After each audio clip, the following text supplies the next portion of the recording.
দুনিয়াতেও মাঝে মাঝে কোথাও কোথাও আনন্দ বাজার আছে, তবে এগুলোর নামের সাথে কামের মিল নেই। যেই বাজারের পকেট মার থাকে সেটা আবার আনন্দ বাজার কেমনে হয়? যেই বাজারের চোর বসবাস করে সেটা আবার আনন্দ বাজার কেমনে হয়? যেই বাজারের ব্যবসায়ীরা প্রতিনিয়ত মিথ্যা কথা বলে গ্রাহকদেরকে ঠকায় সেটা আবার আনন্দ বাজার কেমনে হয়? যেই বাজারের ব্যবসায়ীরা সিন্ডিকেট করিয়া মাল গুদামজাত করিয়া মার্কেটে ভাও বাড়ায়, সাধারণ মানুষদেরকে ঠকায়, এটা আবার আনন্দ বাজার কেমনে হয়? আমার ভাইরা দোস্তার বাবা, যেই বাজারের ব্যবসায়ীরা 1 কেজির মধ্যে 800 গ্রাম দেয়, 850 গ্রাম দেয়, 900 গ্রাম দেয়, কাস্টমারকে ঠকায়, এটা আবার আনন্দ বাজার কেমনে হয়? যেই বাজারের ব্যবসায়ীরা কাস্টমারদের জীবন মরণ লইয়া খেলা করে, মালের মধ্যে ফরমালিন মিশাইয়া বিক্রি করে, এটা আবার আনন্দ বাজার কেমনে হয়? من يهد الله فلا مضل له ومن يضلله فلا هادي له.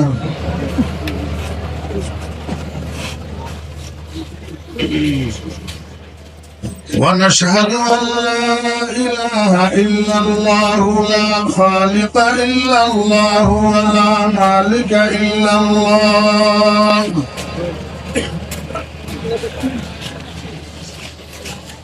لا محيي إلا الله ولا مميت إلا الله ولا رازق إلا الله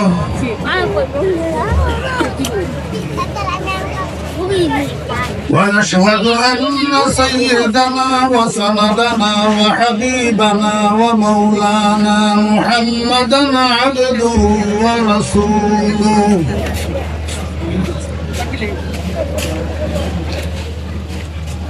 صلى الله تعالى عليه وعلى آله وصحابه وأزواجه وذرياته وأهل بيته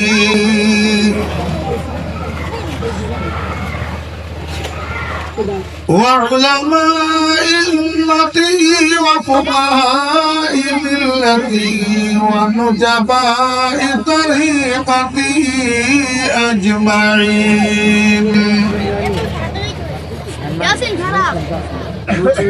أما بعد فأعوذ بالله من الشيطان الرجيم.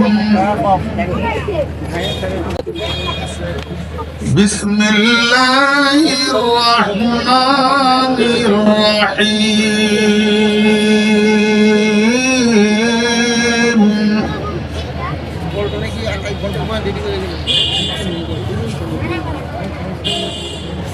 فمن كان يرجو لقاء ربه فليعمل عملا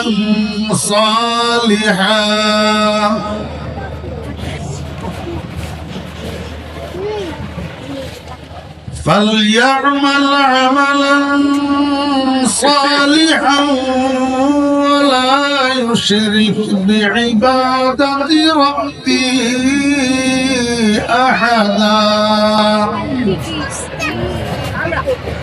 صدق الله مولانا العظيم.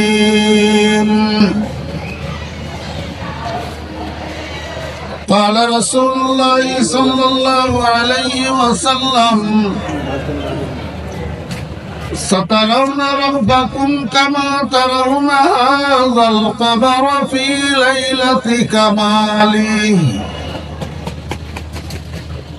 وصدق رسوله النبي الأمي الكريم. ونحن على ذلك لمن الشاهدين والشاكرين. ربنا تقبل منا إنك أنت السميع العليم.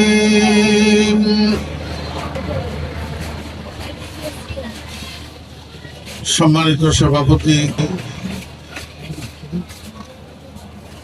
ওয়াজিবুল ইহতিরাম হযরতুল উলামায়ে কেরাম, সমাবেত সর্বস্তরের দিনদার মুসলমান ভাইয়েরা, সুপ্রিয় যুবক তরুণ ভাইয়েরা, ছাত্র ভাইয়েরা, পর্দার আড়ালের সম্মানিত পর্দানশী মা ও বোনেরা, মহান আল্লাহ রাব্বুল আলামিনের অপরিসীম দয়া আর ইহসান আল্লাহ রাব্বুল আলামিন আমাদেরকে আজ 29 নভেম্বর 2024 ইংরেজি তারিখে ঢাকা শহরস্থ মগবাজার থানার অন্তর্গত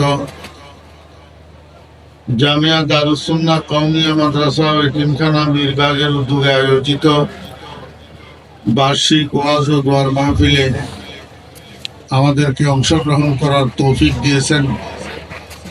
এই জন্য আমরা সবাই মহান রব্বুল আলামিনের শুকর আদায় করি, আলহামদুলিল্লাহ।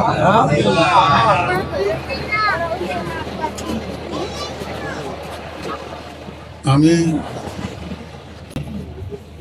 আসলে একটু অসুস্থ মানে জার্নিং এর অসুস্থ, ঘুমের কমির অসুস্থ। প্রোগ্রাম তো প্রতিদিন, একদিনও কোনো গ্যাপ নাই, কোনোদিন 2টা আওয়াজ 3টা আওয়াজ। গত রাত্রে মাহফিল শেষ করি, রাত্রে 2টার দিকে আমার মসজিদে পৌঁছেছে। ঘুম আসতে প্রায় 3টা বাজে। উঠি ফজরের নামাজের পরে এয়ারপোর্টের দিকে দৌড়াইছি, 8:30 ফ্লাইট। আজকে বাংলাদেশের দ্বিতীয় বৃহত্তম কওমি মাদ্রাসা ফটিয়া মাদ্রাসার মাহফিল ছিল। সেখানে 11টা থেকে 12টা বয়ান করিয়া কোন রকম চেকটা খাইয়া জুমার নামাজটা পড়ি, আবার রওনা দিয়েছি 3:40 ফ্লাইট।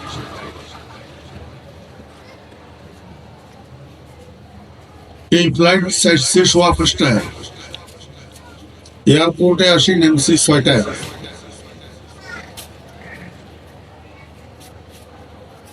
আমার মনে হয় 7টার দিকে সম্ভবত, না 7:15 আমি এখানে পৌঁছে গেছি।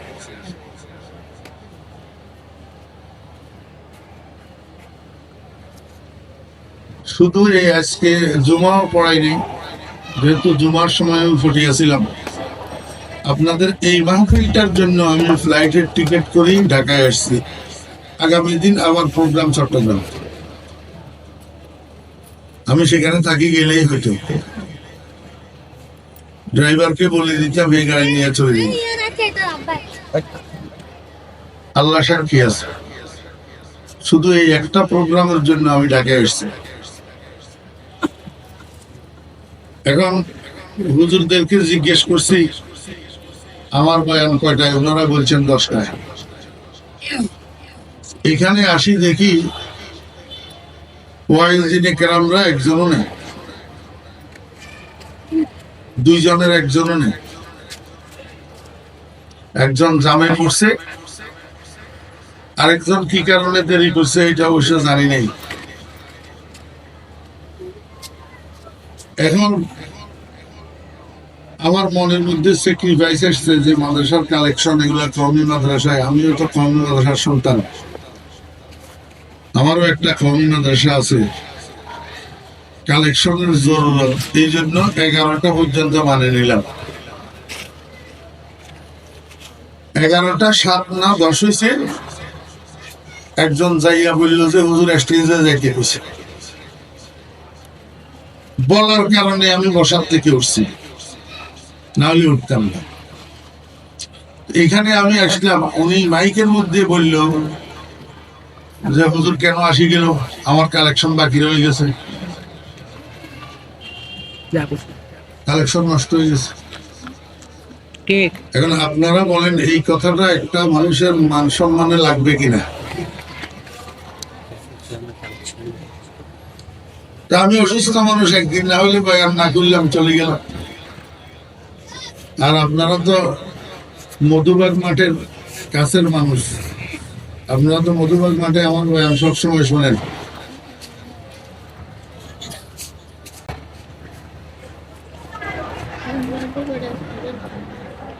আমরা ক্যাডেট কোর পাশ করিয়া এট এ টাইম লেফটেন্যান্ট কর্নেল হই নাই। আমরা সিপাহীতে ভর্তি হইয়া প্রমোশন হইতে হইতে মেজর জেনারেল হয়েছে। এই কথার অর্থ বুঝছেন আপনারা? আমরা প্রথম দিন প্রধান অতিথির আসন পাইনি। বয়ান শুরু করছি জোহরের পর 3টায়, আসরের পর খালি মাঠে ভাত খাওয়াইয়া 10 টাকা দিছে, 15 টাকা দিছে হাদিয়া। এই বয়ানের জীবন শুরু হইতে হইতে আস্তে আস্তে জোহরের পর থেকে 3টার থেকে আসরের পর থেকে কালেকশন লইয়া গেছি মাগরিবের পরে।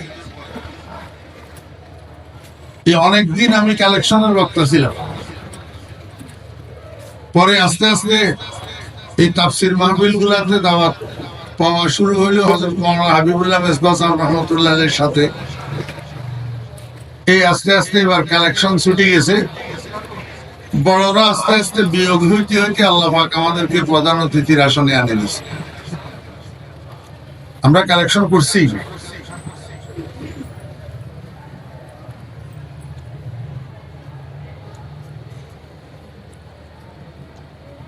একটা গাড়ি ঢাকা থেকে চট্টগ্রাম যাওয়ার জন্য গাড়িতে পেট্রোল নেওয়ার দরকার আছে না? তো পেট্রোল পাম্পে ঢুকি গাড়ি কি পরিমাণ সময় দাঁড়িয়ে থাকে। পেট্রোল নিতে যতক্ষণ সময় লাগে ততক্ষণ। এখন পেট্রোল লইয়া গাড়ি দাঁড় করাইয়া ড্রাইভার যদি হোটেলে যাইয়া গপ মারে, খায়, আড্ডা মারে, সিগারেট টানে, চা খায়, যাত্রীরা গরম হবে না? হবে না? জি হবে।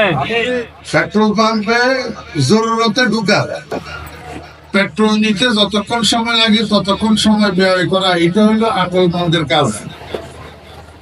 আর পেট্রোল পাম্পে ঢুকি আড্ডা মারা, গপ মারা, চা খাওয়া, সিগারেট খাওয়া, এই করতে করতে 1 ঘন্টা সময় পেট্রোল পাম্পে নষ্ট করা, এটা আকলমন্দের কাজ না বেআকলের কাজ? কালেকশন কওমি মাদ্রাসার জন্য দরকার, কিন্তু মাহফিলটা তো কালেকশনের মাহফিল না, এটার নাম হলো ওয়াজ ও দোয়ার মাহফিল। তো এত সময় আমরা কালেকশনে নষ্ট করবো দরকারি বেদরকারি কথা কইয়া কইয়া, আর শেষ পর্যন্ত কিছু মানুষ ঘুমের কারণে চলে যাবে, কিছু মানুষ বিরক্ত হইয়া চলে যাবে, ওয়াজে শুনতে পারল না। তাহলে পেট্রোল পাম্পে ঢুকে ঘুমানোর মতো হলো না?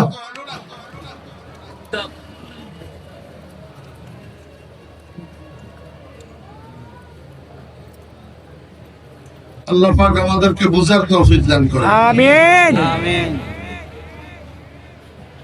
আজকে আমি আপনাদের সামনে আল্লাহ পাকের পবিত্র কালামের সূরা কাহফের একটা আয়াতে কারিমা তেলাওয়াত করছি।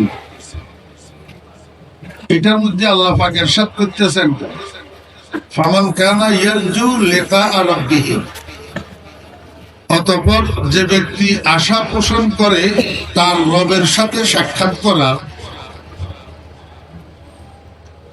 আমাকে আপনারা একটু বলুন, আমরা সবাই ইমানদার কিনা? কথা বলবেন। আমরা ইমানদার না? তো কাকে বিশ্বাস করে ইমানদার হইলাম? আল্লাহকে। আল্লাহকে বিশ্বাস করে ইমানদার হয়েছি? দেখছি না। আল্লাহকে দেখছি না? এই হলো প্রশ্ন। মানুষ যে যাকে মহব্বত করে তাকে চোখের সামনে পাইতে চায়, চোখের সামনে রাখতে চায়, এটা মহব্বতের ধারা। ঠিক না? ঠিক বলেন। আব্বা আম্মা সন্তানকে চোখের সামনে পাইতে চায়, সন্তান আব্বা আম্মাকে চোখের সামনে রাখতে চায়, স্বামী স্ত্রীকে চোখের সামনে পাইতে চায়, স্ত্রী স্বামীকে চোখের সামনে পাইতে চায়, এটা মহব্বতের চাহিদা। এখন আমরা ইমানদারগণ আল্লাহ পাকের জন্য কঠিন মহব্বতের বাহক। একজন ইমানদার অন্য যত কিছুকে মহব্বত করে সবচেয়ে বেশি কঠিন মহব্বত করে আল্লাহকে, ঠিক না? তখন যে যাকে মহব্বত করে সে তাকে দেখতে চায়। এখন ইমানদার আমরা আল্লাহকে বিশ্বাস করি, ইমান আনলাম, কিন্তু আল্লাহকে দেখলাম না। এখন মহব্বতের কারণে অন্তরে দেখার আশা, দেখার আকাঙ্ক্ষা অন্তরে আছে না নাই? সাহাবী একজনে রাসূল আকরাম সাল্লাল্লাহু আলাইহি ওয়াসাল্লামকে জিজ্ঞেস করেন, ইয়া রাসূলুল্লাহ, আমরা কি আমাদের রবকে দেখতে পাই না, দেখতে পাবো না, দেখতে পাওয়া সম্ভব না?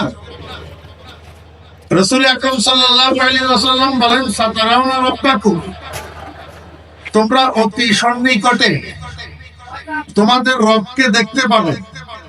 কামা তারাউনা হাযাল কমর ফি লাইলাতিল বদর ওয়া ফি রিওয়ায়াতিন ফি লাইলাতি কামালি, যেমনি ভাবে তোমরা দেখতেছ এই মাথার উপরের চাঁদ পূর্ণিমার রজনীতে পরিষ্কার আকাশে যেরকম স্পষ্ট চাঁদটাকে দেখতে পাইতেছ, এইরকম তোমরা তোমাদের রবকে দেখতে পেবে।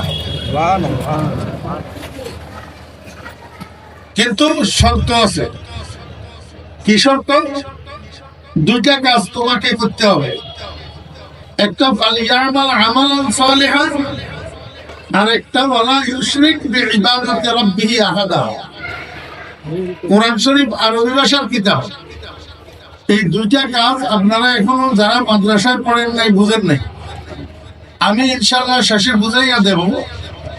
তার আগে একটু আপনাদেরকে ধারণা দিই যে ইমানদাররা রবকে চাঁদের মতো দেখতে পাবে কোথায়, কিভাবে। আমার ভাইরা সাহাব, জান্নাতের মধ্যে একটা জায়গা আছে, ওই জায়গাটার নাম মাকআদে সিদক। মাকআদে সিদক। এই মাকআদে সিদকের মধ্যে দুনিয়ার মানুষ আদম আলাইহিস সালাম থেকে কিয়ামত পর্যন্ত যত মানুষ জান্নাতি হবে, সবাই সমান সমান ভাবে রব্বুল আলামিনের দিদার লাভ করবে। ইন্নাল মুত্তাকিনা ফি জান্নাতিন ওয়া নাহার ফি মাকআদি সিদকিন ইনদা মালিকিন মুক্তাদির। রাসূল আকরাম সাল্লাল্লাহু আলাইহি ওয়াসাল্লাম হাদিস শরীফের মধ্যে ইরশাদ করেছেন, জান্নাতের মধ্যে একটা বাজার হবে, বাজার। আপনাদের ঢাকা শহরের মানুষকে একটু বোঝানো কঠিন, গ্রাম অঞ্চলের হলে একটু বোঝাইতে সুবিধা। গ্রামে হাট বাজার কতগুলো আছে, সপ্তাহে 2 দিন মিলে। কোনটা বাজার শনি মঙ্গলবার, কোনটা বাজার বুধবার রবিবার, কোনটা বাজার শুক্রবার সোমবার, এইভাবে বাজার মিলে। আপনারা ঢাকা শহরে থাকলেও আপনাদের প্রত্যেকের সাথে একটা অরিজিনাল মালিক ঠিকানা সম্পৃক্ত আছে না? না বুঝার তো কথা না। ঠিক জান্নাতের মধ্যে একটা বাজার হবে, এই বাজারের নাম হবে সুকে তুবা। সুকে তুবা। সুক শব্দের অর্থ হল বাজার, তুবা শব্দের অর্থ হল আনন্দদায়ক। তো সুকে তুবা অর্থ বাংলায় যদি করেন আনন্দ বাজার। কি বাজার? আনন্দ বাজার। দুনিয়াতেও মাঝে মাঝে কোথাও কোথাও আনন্দ বাজার আছে, তবে এগুলোর নামের সাথে কামের মিল নেই। যেই বাজারে পকেট মার থাকে সেটা আবার আনন্দ বাজার কেমনে হয়? যেই বাজারে চোর বসবাস করে সেটা আবার আনন্দ বাজার কেমনে হয়? যেই বাজারের ব্যবসায়ীরা প্রতিনিয়ত মিথ্যা কথা বলে গ্রাহকদেরকে ঠকায়, সেটা আবার আনন্দ বাজার কেমনে হয়? যেই বাজারের ব্যবসায়ীরা সিন্ডিকেট করিয়া মাল গুদামজাত করিয়া মার্কেটে ভাও বাড়ায়, সাধারণ মানুষদেরকে ঠকায়, এটা আবার আনন্দ বাজার কেমনে হয়? আমার ভাইরা দোস্তার বাবা, যেই বাজারের ব্যবসায়ীরা 1 কেজির মধ্যে 800 গ্রাম দেয়, 850 গ্রাম দেয়, 900 গ্রাম দেয়, কাস্টমারকে ঠকায়, এটা আবার আনন্দ বাজার কেমনে হয়? যেই বাজারের ব্যবসায়ীরা কাস্টমারদের জীবন মরণ লইয়া খেলা করে, মালের মধ্যে ফরমালিন মিশাইয়া বিক্রি করে, এটা আবার আনন্দ বাজার কেমনে হয় বুঝেন নাই মনে হয়। প্রকৃত আনন্দ বাজার হলো জান্নাতের আনন্দ বাজার। এই বাজারটা মিলবে প্রতি শুক্রবার জুমার দিন বিকেল বেলায়। বেহেশতের আনন্দ বাজার কি দরে মিলবে বলেন? শুক্রবার জুমার দিন বিকেল বেলায়। এই বাজারের মধ্যে কি কি পণ্য বিক্রি হবে? বেহেশতের আনন্দ বাজারে গোশত, মাছ, শুটকি, কাপড়, ইয়াবা, হ্যাঁ না, ফ্রি ফায়ার অ্যাপস, হ্যাঁ আমার ভাইয়েরা দোস্ত আমার জান্নাতের বাজারে কি বিক্রি হবে এবং জান্নাতি মানুষেরা আল্লাহ পাককে কেমনে দেখবে একটু পরে কই। আগে কালেকশন যেটা আদরে রয়ে গেছে এটা পুরা করে চলে গেলে ঠকবেন। আজকের এই বয়ানের জীবনেও শুনেন নাকি বড় বধুই কালেকশনটা যেটা অসম্পূর্ণ রয়ে গেছে সেটা পুরা করেন। কে কে বাকি রয়েছে দেওয়ার ওনারা দেন 5 মিনিট সময়।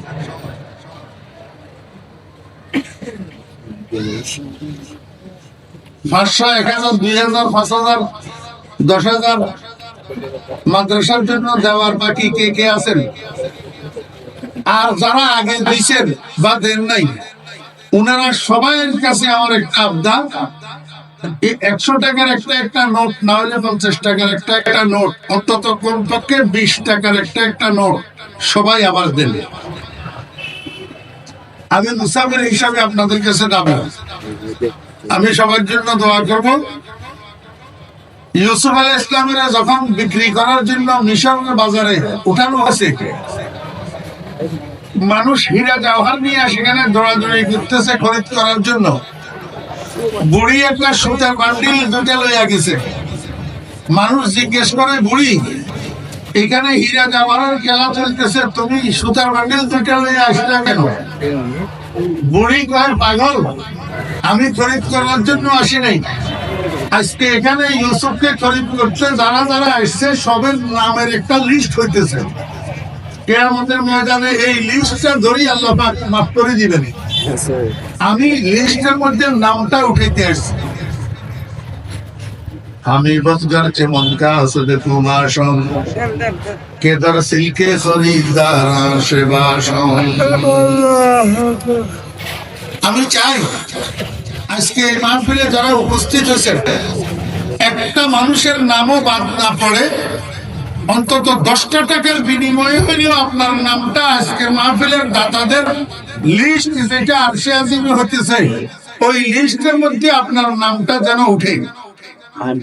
কোনো এক আল্লাহর বান্দার উসিলা যদি এই মাহফিলটা কবুল হইয়া যায় তো ওই 10 টাকা 20 টাকাও আপনার নাজাতের জন্য উসিলা হইয়া যাবে। এই জন্য কেউ বাদ পড়বেন না, যে যা পারে সামর্থ্য অনুযায়ী। পকেটে যদি বেশি থাকে কম দিলে, আমি দেখতেছি না আপনার পকেটের ব্যালেন্স, কিন্তু উপরওয়ালা তো দেখতেছি। মান ঠেকা ঠকিয়া যে আল্লাহরে ঠকায় সে আসলে ঠকায় না, নিজে ঠকে।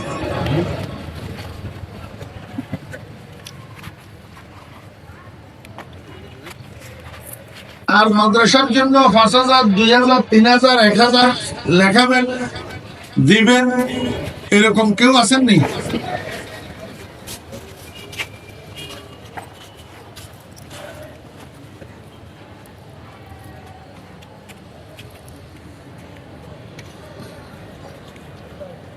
সবাই শরীর সবাই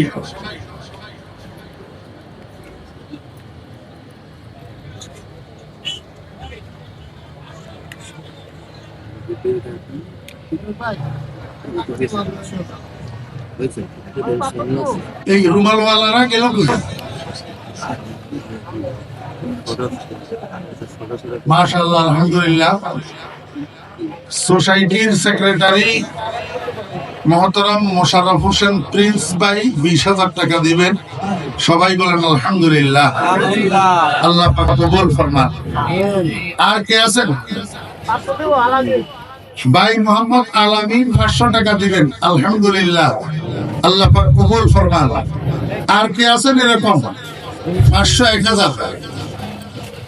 আমাদের পরে তো আর বয়ান নাই, আখেরি দোয়া। ইনশাআল্লাহ সবার জন্য দোয়া হবে ইনশাআল্লাহ। আল্লাহ পাক সকলের হায়াতের মধ্যে বরকত দান করেন, রুজি রোজগারের মধ্যে বরকত দান করেন। যারা ঋণগ্রস্ত আছে ঋণের থেকে মুক্ত করে দেন। যারা অসুস্থ আছেন আল্লাহ পাক শিফা দান করেন। সকলের বিবি বাচ্চাগুলাকে আল্লাহ পাক হেফাজতে রাখেন। সবাই মুরব্বীদের কবরে আল্লাহ পাক সওয়াব পৌঁছাইয়া দেন। মুরব্বীদের কবরগুলাকে জান্নাতের বাগান বানাইয়া দেন।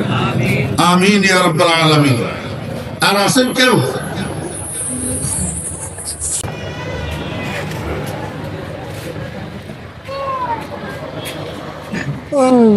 জান্নাতের বাজারের মধ্যে একটা শুধু পণ্য বিক্রয় হবে। ওই পণ্যটার নাম হলো তাসবিহ। বাংলায় যেটাকে আপনারা ফটো বলেন, ফটো।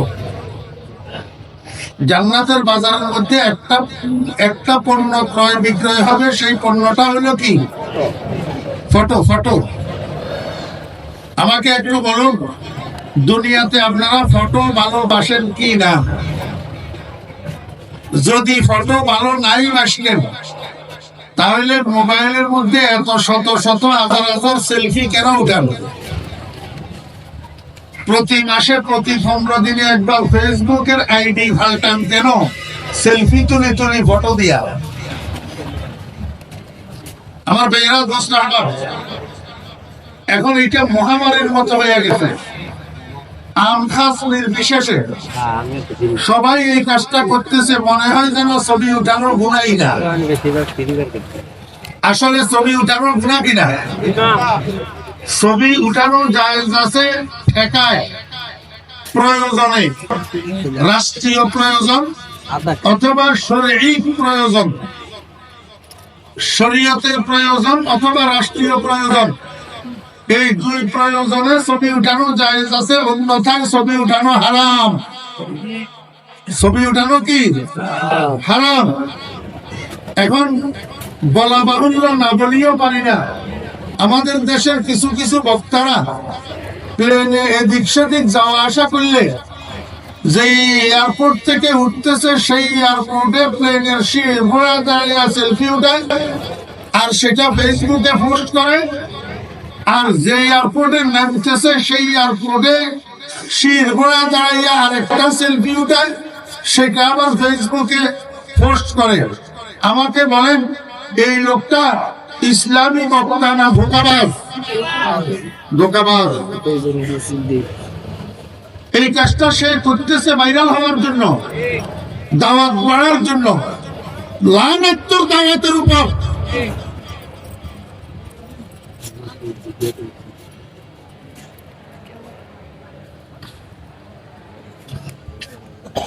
আল্লাহ পাক রব্বুল আলামিন বলেন, বান্দা,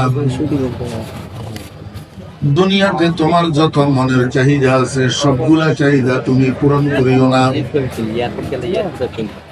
যে চাহিদা গুলা পূরণের জন্য আমার পক্ষ থেকে অনুমতি পাইবা সেটা পূরণ করিবা, আর যেই চাহিদা পূরণ করার জন্য অনুমোদন পাইবা না সেটা পূরণ করিবা না।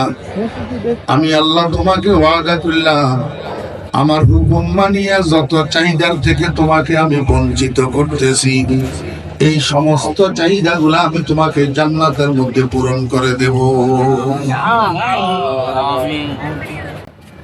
মানুষের সব চাহিদা আল্লাহ পাক জান্নাতে কি করে দিবেন?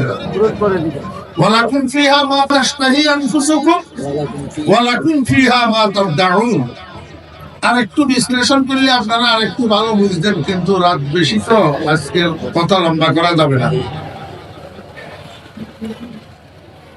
আমার ছোট ভাইয়েরা, যারা তোমরা স্কুল কলেজ ইউনিভার্সিটিতে পড়ো, আব্বা টিফিনের জন্য তোমাদেরকে টাকা দেয়, আর সেই টাকা থেকে টাকা বাঁচাইয়া তোমরা ছায়াছবির নায়ক নায়িকাদের ফটো খরিদ করো, সেটাকে বাইন্ডিং করাইয়া তোমার ঘরের কর্ন স্টলে ঝুলাইয়া রাখো। কেন? কি উপকার, কি বেনিফিট? সারা জীবন যদি তুমি একটা নায়কের ছবির দিকে এইভাবে তাকাইয়া মনে মনে কামনা করো, ইস কত সুন্দর ছবি, তোমার সেই কুশ্রী বিশ্রী চেহারাটা ফটোর মতো হবে? আল্লাহর হাবিব জনাব রাসূলুল্লাহ সাল্লাল্লাহু আলাইহি ওয়াসাল্লাম বলেন, আমার উম্মতরা, জান্নাতের বাজারের মধ্যে আল্লাহ পাকের হাজার হাজার ফেরেশতারা হাজার হাজার স্টল বসাবে। এক এক স্টলের মধ্যে লক্ষ লক্ষ ডিজাইনের ফটো পরিবেশন করা হবে। আর এই বাজারটা শুক্রবার বিকেল বেলায় শত সহস্র কোটি বেহেশতি মানুষের মিলন মেলায় পরিণত হবে। বেহেশতি মানুষেরা স্টলে স্টলে ঘুরবে আর ফটো দেখবে। দেখতে দেখতে একটা ফটো চয়েস হবে, সেই ফটোটা খরিদ করবে। সাহাবীরা জিজ্ঞাসা করেন, ইয়া রাসূলুল্লাহ, বেহেশতের মধ্যে যে আমরা ফটো খরিদ করব, মূল্য কি হবে? বেহেশতে কোন দেশের মুদ্রার প্রচলন হবে? সৌদি আরব গোটা বিশ্বের মুসলিমের প্রাণ কেন্দ্র হিসাবে সৌদি আরবের রিয়াল বেহেশতের মধ্যে চলবে কিনা? গোটা দুনিয়ার উপরে দাদাগিরি করি সারা বিশ্বের মধ্যে দাঙ্গা হাঙ্গামা লাগিয়ে রাখে যে ওই বদমাশ আমেরিকার মুদ্রা জান্নাতের মধ্যে চলবে কিনা।